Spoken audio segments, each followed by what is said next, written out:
Hi friends, welcome to Hanshu's kitchen and blogs.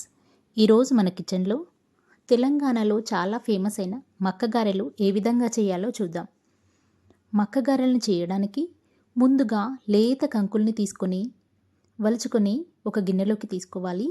వీటిని మిక్సీలో వేసుకొని అందులోకి సన్నగా తరిగిన 4 పచ్చిమిర్చి ముక్కల్ని, అదేవిధంగా 10-12 వెల్లుల్లి రెబ్బల్ని వేసుకొని మెత్తని పేస్ట్లా మిక్సీ పట్టుకోవాలి.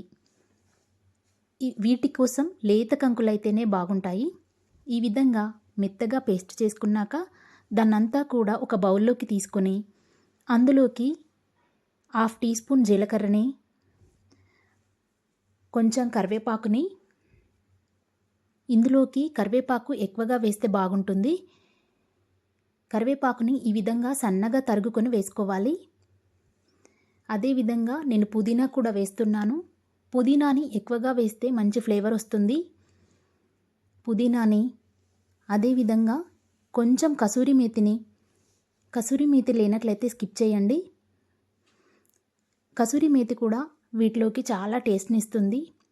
నేను చిల్లీ ఫ్లేక్స్ని కూడా తీసుకున్నాను. ఒకవేళ చిల్లీ ఫ్లేక్స్ లేనట్లయితే ఎండుమిరపకాయల్ని మిక్సీ పట్టేటప్పుడే వేసుకోండి. 1 టీ స్పూన్ సాల్ట్ని కూడా వేసుకొని అంతా ఒకసారి బాగా కలుపుకొని పెట్టుకోవాలి.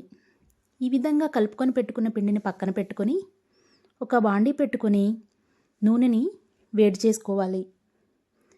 నూనె బాగా వేడయ్యాక నేను చూపిస్తున్న విధంగా చిన్న చిన్న బాల్స్ని తీసుకొని గారెలాగా వత్తుకొని నూనెలోకి వదలాలి. ఈ విధంగా అన్ని గారెలను కూడా చేసుకొని కాల్చుకోవాలి. కొంచెం వేయించాక వాటిని టర్న్ చేసుకోవాలి. చూసారుగా, ఇవి ఇంకాస్త వేగాక మంచి గోల్డెన్ రంగులోకి వస్తాయి. ఇవి చాలా రుచిగా ఉంటాయి. మిగతా పిండిని కూడా ఇదే విధంగా చేసుకొని తీసి సర్వ్ చేసుకోవడమే. తప్పకుండా ట్రై చేయండి, చాలా బాగుంటాయి. Please subscribe my channel. Thank you for watching. Thank you friends.